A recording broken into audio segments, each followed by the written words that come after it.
Hello, welcome to another live session reading of the book The Hound Baskervilles by Sir Arthur Conan Doyle.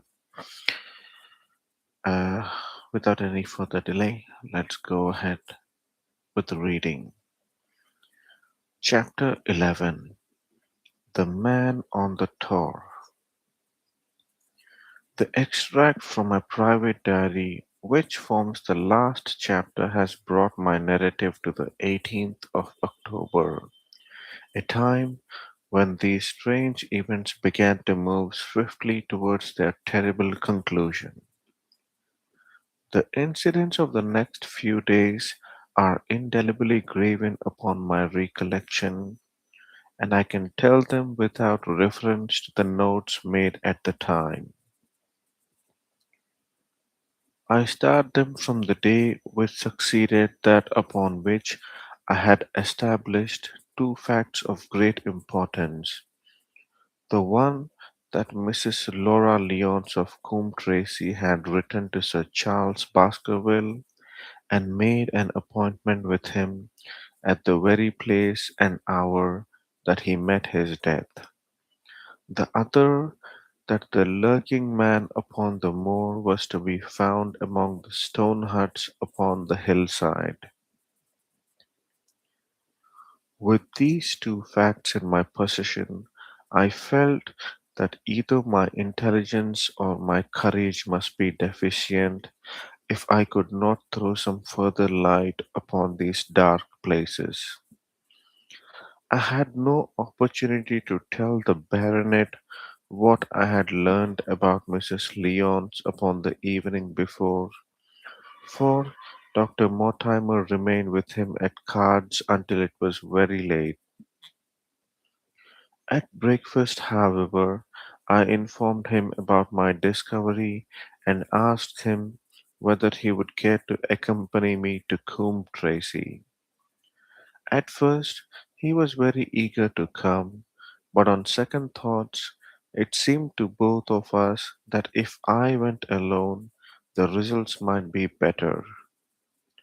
The more formal we made the visit, the less information we might obtain. I left Sir Henry behind, therefore, not without some prickings of conscience, and drove off upon my new quest. When I reached Coombe Tracey, I told Perkins to put up the horses, and I made enquiries for the lady whom I had come to interrogate. I had no difficulty in finding her rooms, which were central and well appointed. A maid showed me in without ceremony, and as I entered the sitting room, a lady, who was sitting before a Remington typewriter, sprang up with a pleasant smile of welcome. Her face fell, however, when she saw that I was a stranger, and she sat down again and asked me the object of my visit. The first impression left by Mrs. Lyons was one of extreme beauty. Her eyes and hair were of the same rich hazel color, and her cheeks, though considerably freckled, were flushed with the exquisite bloom of the brunette, the dainty pink which lurks at the heart of the sulphur rose. Admiration was, I repeat, the first impression, but the second was criticism. There was something subtly wrong with the face, some coarseness of expression, some hardness, perhaps, of eye, some looseness of lip which marred its perfect beauty. But these, of course, are afterthoughts. At the moment, I was simply conscious that I was in the presence of a very handsome woman and that she was asking me the reasons for my visit. I had not quite understood until that instant how delicate my mission was. "I have the pleasure," said I, "of knowing your father." It was a clumsy introduction, and the lady made me feel it. There is nothing in common between my father and me, she said. I owe him nothing, and his friends are not mine. If it were not for the late Sir Charles Baskerville and some other kind hearts, I might have starved for all that my father cared. It was about the late Sir Charles Baskerville that I have come here to see you. The freckles started out on the lady's face. What can I tell you about him? She asked, and her fingers played nervously over the stops of a typewriter. You knew him, did you not? I have already said that I owe a great deal to his kindness. If I am able to support myself, it is largely due to the interest which he took in my unhappy situation. Did you correspond with him? The lady looked quickly up with an angry gleam in her hazel eyes. What is the object of these questions? She asked sharply. The object is to avoid a public scandal. It is better that I should ask them here than that the matter should pass outside our control. She was silent and her face was still very pale. At last, she looked up with something reckless and defiant in her manner. Well, I'll answer, she said. What are your questions? Did you correspond with Sir Charles? I certainly wrote to him once or twice to acknowledge his delicacy and his generosity. Have you the dates of those letters? No. Have you ever met him? Yes, once or twice when he came into Coombe Tracy. He was a very retiring man and he preferred to do good by stealth. But if you saw him so seldom and wrote so seldom, how did he know enough about your affairs to be able to help you, as you say that he has done? She met my difficulty with the utmost readiness. There were several gentlemen who knew my sad history and united to help me. One was Mr. Stapleton, a neighbor and intimate friend of Sir Charles's. He was exceedingly kind, and it was through him that Sir Charles learned about my affairs. I knew already that Sir Charles Baskerville had made Stapleton his almoner upon several occasions. So the lady's statement bore the impress of truth upon it. Did you ever write to Sir Charles asking him to meet you? I continued. Mrs. Lyons flushed with anger again. Really, sir, this is a very extraordinary question. I'm sorry, madam, but I must repeat it. Then I answer certainly not. Not on the very day of Sir Charles's death. The flush had faded in an instant, and a deathly face was before me. Her dry lips could not speak the no which I saw rather than heard. Surely your memory deceives you, said I. I could even quote a passage of your letter. It ran, please, please, as you are a gentleman, burn this letter and be at the gate by 10 o'clock. I thought that she had fainted, but she recovered herself by a supreme effort. Is there no such thing as a gentleman? She gasped. You do Sir Charles an injustice. He did burn the letter, but sometimes a letter may be legible even when burned. You, you acknowledge now that you wrote it? Yes, I did write it, she cried, pouring out her soul in a torrent of words.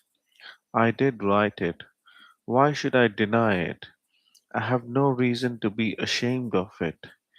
I wished him to help me. I believed that if I had an interview, I could gain his help. So I asked him to meet me. But why at such an hour? Because I had only just learned that he was going to London next day and might be away for months. There were reasons why I could not get there earlier. But why a rendezvous in the garden instead of a visit to the house? Do you think a woman could go alone at the hour to a bachelor's house? Well, what happened when you did get there? I never went. Mrs. Lyons. No, I swear it to you on all I hold sacred. I never went. Something intervened to prevent my going. What was that? That is a private matter. I cannot tell it.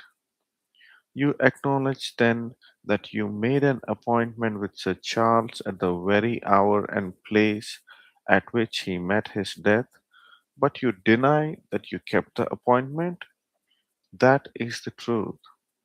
Again and again I cross questioned her, but I could never get past that point.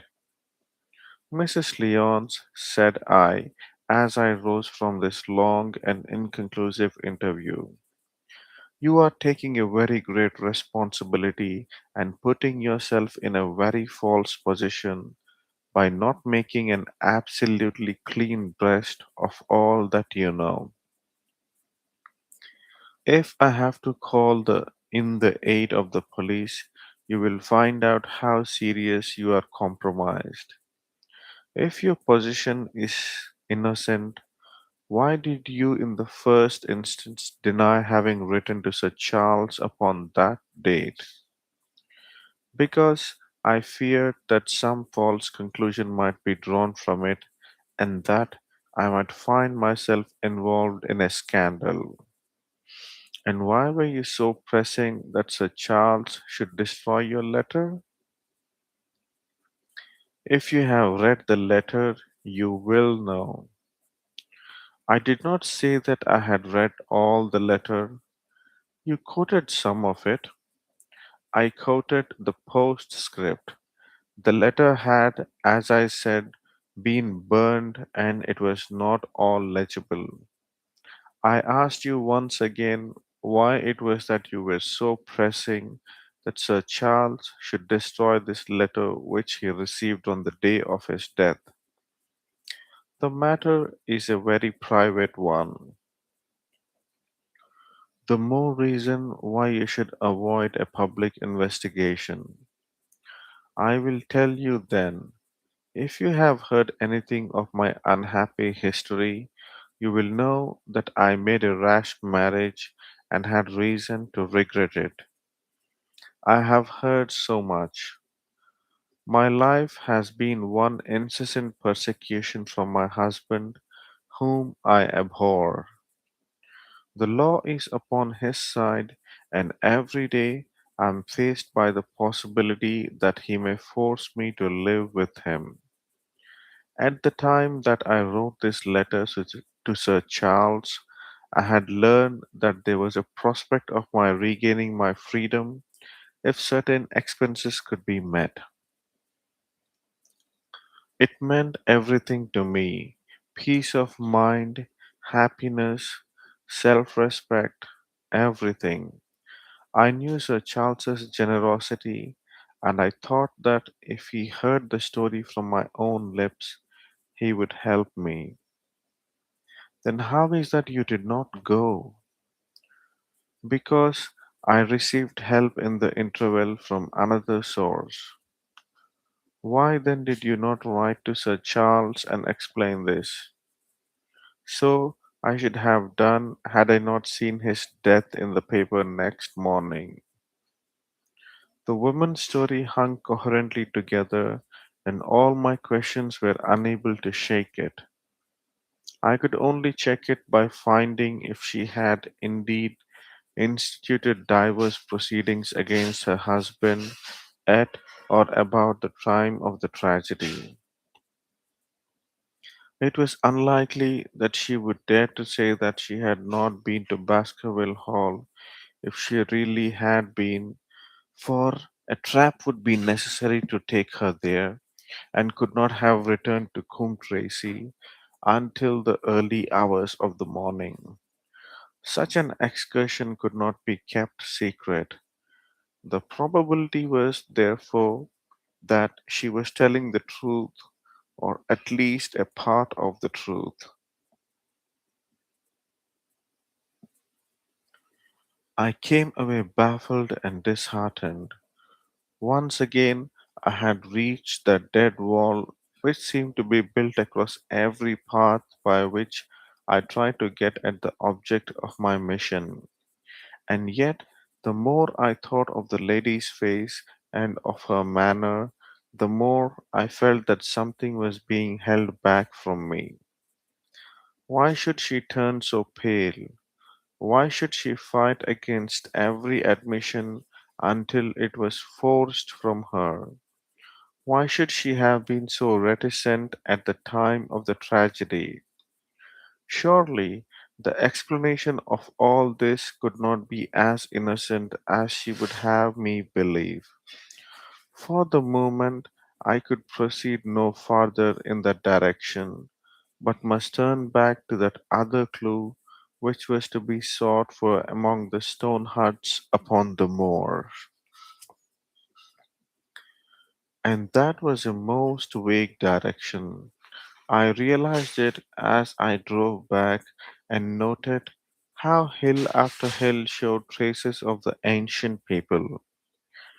Barrymore's only indication had been that the stranger lived in one of those abandoned huts, and many hundreds of them are scattered throughout the length and breadth of the moor. But I had my own experience of a guide, since it had shown me the man himself standing upon the summit of the Black Tor. That then should be the center of my search. From there, I should explore every hut upon the moor until I lighted upon the right one. If this man were inside it, I should find out from his own lips at the point of my revolver, if necessary, who he was and why he had dodged us so long. He might slip away from us in the crowd of Regent Street, but it would puzzle him to do so upon the lonely moor. On the other hand, if I should find the hut and its tenant should not be within it, I must remain there, however long the vigil, until he returned. Holmes had missed him in London. It would indeed be a triumph for me if I could run him to earth where my master had failed. Luck had been against us again and again in this enquiry, but now at last it came to my aid, and the messenger of good fortune was none other than Mr. Frank Land, who was standing grey whiskered and red faced outside the gate of his garden, which opened onto the high ground along which I travelled. "Good day, Dr. Watson," cried he with unwonted good humour. "You must really give your horses a rest and come in to have a glass of wine and to congratulate me." My feelings towards him were very far from being friendly after what I had heard of his treatment of his daughter, but I was anxious to send Perkins and the wagonette home, and the opportunity was a good one. I alighted and sent a message to Sir Henry that I should walk over in time for dinner. Then I followed Frankland into his dining room. "It is great day for me, sir, one of the red letter days of my life," he cried with many chuckles. "I have brought off a double event. I mean to teach them in these parts that law is law and that there is a man here who does not fear to invoke it. I have established a right of way through the center of old Middleton's Park, slap across it, sir, within 100 yards of his own front door. What do you think of that? We'll teach these magnates that they cannot ride roughshod over the rights of the commoners. Confound them. And I have closed the wood where the Fenworthy folk used to picnic. These infernal people seem to think that there are no rights of property and that they can swarm where they like with their papers and their bottles. Both cases decided, Dr. Watson, and both in my favor.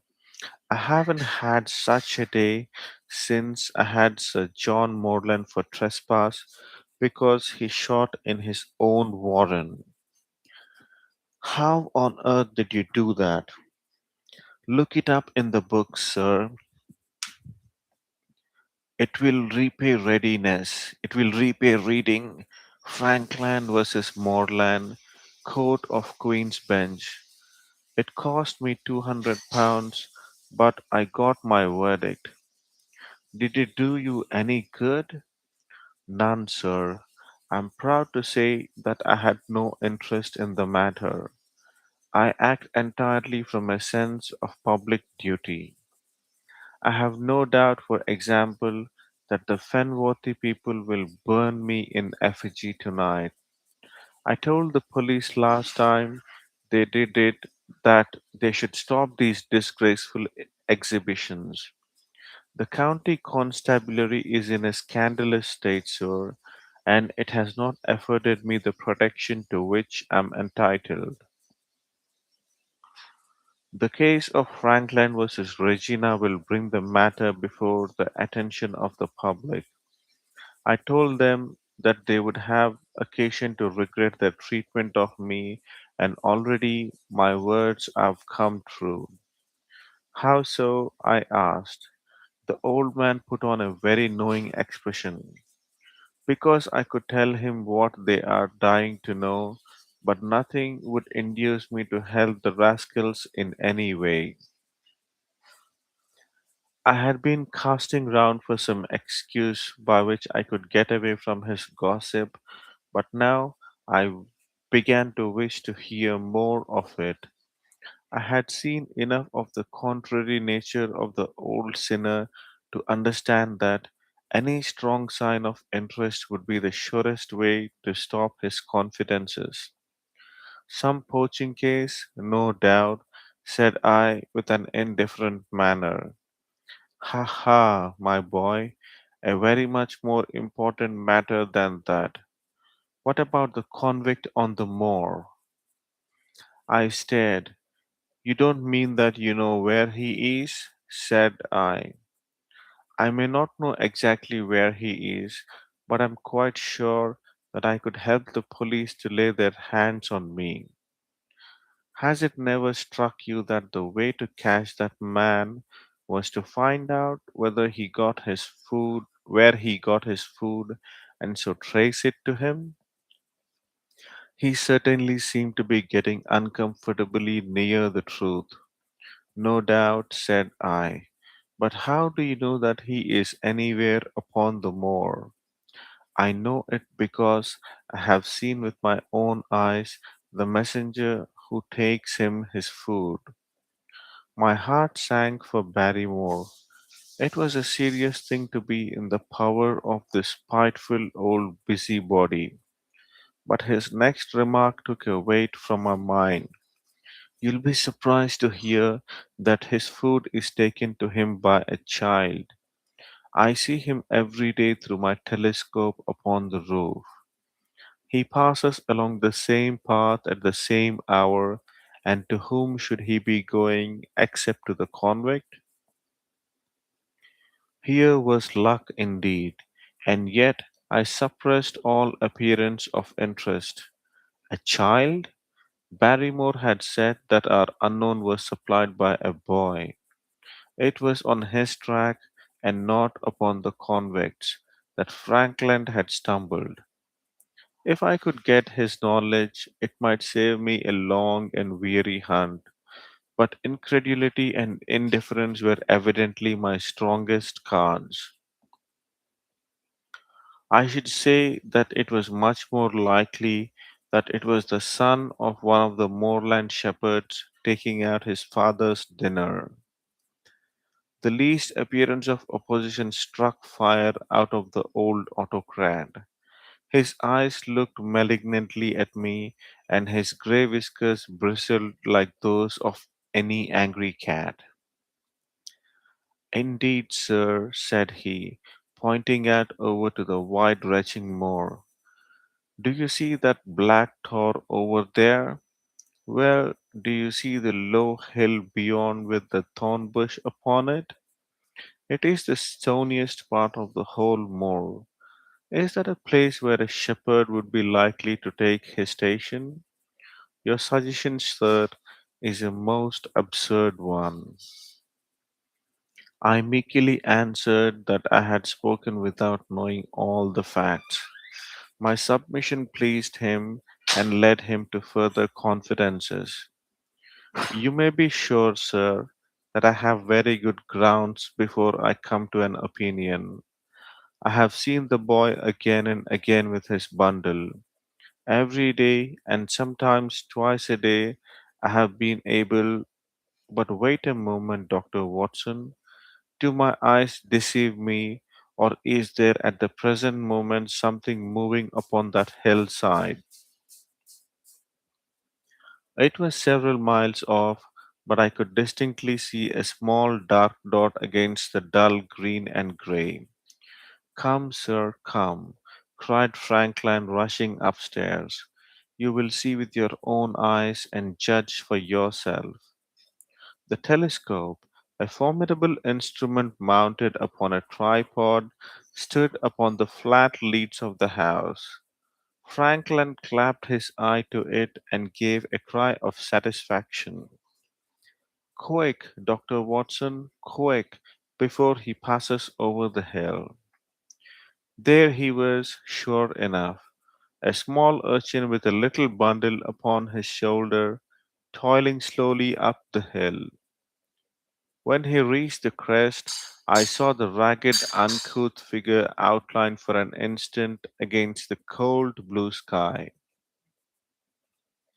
He looked round him with a furtive and stealthy air, as one who dreads pursuit. When he vanished over the hill, well, am I right? Certainly, there is a boy who seems to have some secret errand, and what the errand is even a county constable could guess. But not one word shall they have from me, and I bind you to secrecy also, Dr. Watson. Not a word. You understand? Just as you wish. They have treated me shamefully. When the facts come out in Franklin versus Regina, I venture to think that a thrill of indignation will run through the country. Nothing would induce me to help the police in any way. For all they cared, it might have been me instead of my effigy, which these rascals burned at the stake.